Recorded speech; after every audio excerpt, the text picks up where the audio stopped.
சிவனுக்காக ton கணக்கில் செய்யப்படும் சாதம். இன்னைக்கு நம்ம எங்க வந்திருக்கோம்னு பாத்தீங்கன்னா கங்கைகொண்ட சோழபுரம் கோயிலுக்கு தான். ஐப்பசி பௌர்ணமியை முன்னிட்டு இன்னைக்கு கங்கைகொண்ட சோழபுரத்துல அன்னாபிஷேக விழா நடைபெறுது.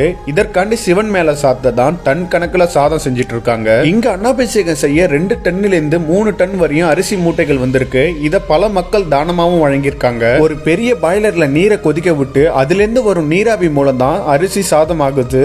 இந்த அன்னாபிஷேக விழாவை பார்க்க இன்னைக்கு இந்த கோயிலுக்கு லட்சக்கணக்கான மக்கள் வருவாங்க.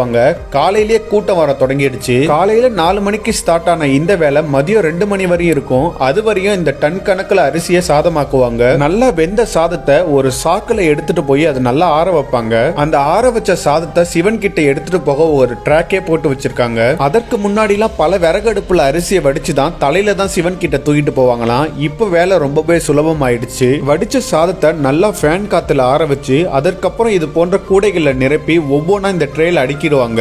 சாதம் வடிக்க வடிக்க அதை சிவன் கிட்ட கொண்டு போயிடுவாங்க. 13 அடி உயரமான அந்த சிவலிங்கத்துக்கு தொடர்ந்து அலங்காரம் பண்ணிட்டே இருப்பாங்க. இந்த ட்ரேல ஒரு குறிப்பிட்ட அளவுக்கு கூடி அடுக்குன பிறகு அதை அலேக்கா தள்ளி விடுவாங்க பாருங்க.